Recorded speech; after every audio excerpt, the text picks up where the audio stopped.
Picture this, it's 1777, and the 13 American colonies are deep in the fight for independence. But out on the streets, far from the battlefields, another battle is raging. One fought not with muskets, but with the printed word. Across taverns, meeting halls, and homes, pamphlets, newspapers, and broadsides are being passed from hand to hand, igniting revolutionary fervor and spreading a fire of rebellion. And at the heart of this movement, an unassuming Englishman named Thomas Paine, whose words are sparking courage in some and outrage in others. When war broke out in 1775, the colonies knew that this wasn't just a physical struggle. Hearts and minds had to be won over, and one of the most powerful tools to do that was the printed word. The revolutionary cause needed momentum and mass support. This wasn't just about soldiers, it was about ordinary people rallying behind a new idea, independence. And what better way to reach them than with words on a page? The colonies had a somewhat decentralized media ecosystem. There were various small newspapers scattered around, each pushing their own local agendas and ideas.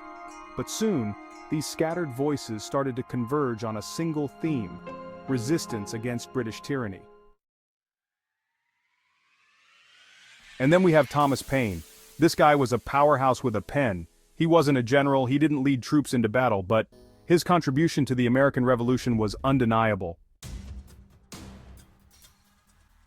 He penned Common Sense in 1776, a pamphlet that shattered the notion that America could ever reconcile with Britain. It argued for complete independence, calling the king a royal brute, and questioning the very logic of monarchy. That little pamphlet didn't just sit on a shelf, it flew off the presses. Common Sense sold about 500,000 copies in a nation of around 2 million people. Imagine that. It's like having half the population binge-watch a revolutionary documentary overnight. Paine's words hit hard. He didn't write in highbrow language. He kept it sharp, clear, and in your face. Something that ordinary people could read, understand, and rally behind. The pamphlet swept through the colonies, stirring up conversations in pubs, town squares, and family gatherings. The seed of revolution had been firmly planted. The revolution's success owed a lot to propaganda, and the Continental Congress knew it. As more battles unfolded, printed materials became the essential medium for spreading updates, rallying morale, and keeping the fire of independence burning. Local printers, the unsung heroes of the revolution, had a tough job. They had to gather information, rumors, reports, sometimes even exaggerations, from wherever they could. News of victories, losses, and strategies traveled slowly, and the printers would take whatever news reached them and spin it into something that would inspire or outrage depending on the need. Some papers even published liberty songs to keep spirits high, while others ran pieces from prominent revolutionaries encouraging the public to support the cause. Then there were the engravings, illustrations designed to capture a moment or tell a story in ways words alone couldn't. Paul Revere, an engraver as well as a famed midnight rider, produced powerful images that inflamed public opinion. His engravings, like the one depicting the Boston Massacre, were reprinted far and wide, often showing the British in the worst possible light. The sight of red-coated soldiers firing on unarmed civilians, that stuck with people, especially those who couldn't read but understood what they saw in those prints.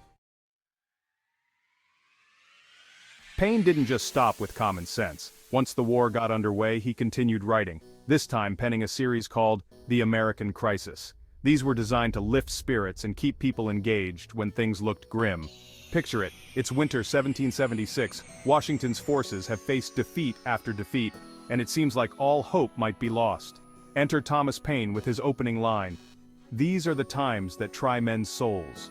Those words, simple, stirring, were exactly what the army and the people needed. Washington himself found Paine's words so powerful that he had the American Crisis read aloud to his troops. Talk about the power of words. Here's an entire army on the edge of despair, finding strength from a pamphlet. That's the level of influence Paine wielded, keeping the flame of resistance alive when it risked being extinguished. Paine's writing was brutally honest, but it was also filled with optimism, determination, and resilience. He didn't sugarcoat the struggle, but he made it clear that the fight was worth it. The American Crisis wasn't just a morale booster, it was a weapon in its own right, wielded from behind the scenes. In 1777, pamphlets and newspapers were flying off the presses as fast as they could be printed. Printers and writers all over the colonies were using their resources to churn out content that would shape public opinion. Some publications would go as far as to call out neighbors who weren't supporting the cause enough. If someone in town was suspected of being a loyalist or neutral, chances were they'd see their name printed in a pamphlet with a not-so-friendly description. Coffee houses, taverns, and public houses became hotspots for reading and debating these revolutionary ideas. It was one thing to hear about battles, but reading about them, especially in Paine's impassioned prose, gave people something real to hold on to. A piece of paper, inked with arguments for freedom and descriptions of tyranny, was something tangible. People gathered around to discuss, debate, and ultimately believe in the ideals of liberty that were being printed. And let's not forget how these pamphlets were often read aloud for those who couldn't read. Imagine crowds huddling around in the town square as someone stood on a bench and read Paine's words. Each sentence met with nods and murmurs of agreement, people spurred on by the possibility of change. Then there were the newspapers, which were a bit like the social media of the day. Each colony had its own newspapers that would cover stories, print letters, and editorialize about the ongoing events. Editors were quick to fan the flames, putting their own spin on events and ensuring that the British, whenever mentioned, were painted as tyrants oppressing the colonies.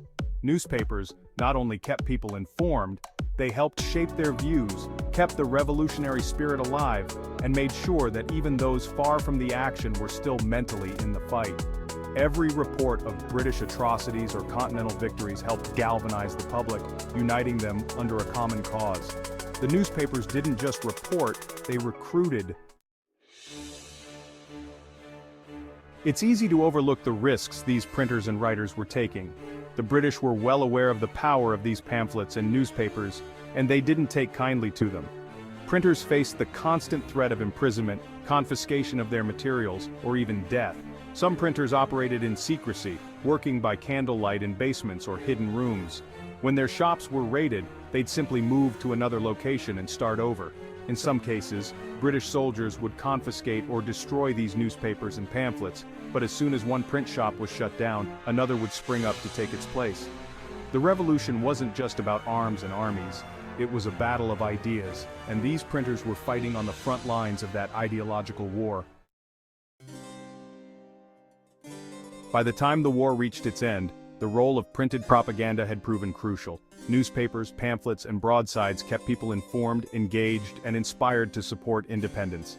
Figures like Paine became legends in their own right, his words echoing across generations. In a sense, the Revolutionary War wasn't just won on the battlefield, but in the minds of the people, one pamphlet and one newspaper at a time. What the revolutionary printers created was more than just paper with ink. It was the birth of a new American identity, a shared set of ideals, and a powerful reminder that sometimes the strongest weapon in the fight for freedom isn't a musket, it's an idea.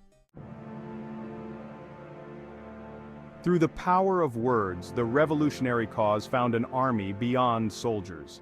The writings of Thomas Paine and others fueled the American spirit, proving that, as history has shown, revolutions can be sparked with as little as a pamphlet and the courage to speak out. So there you have it, the American Revolution, fueled by what's basically the colonial version of Facebook posts and Twitter threads, except way more hardcore. Thomas Paine, the OG influencer.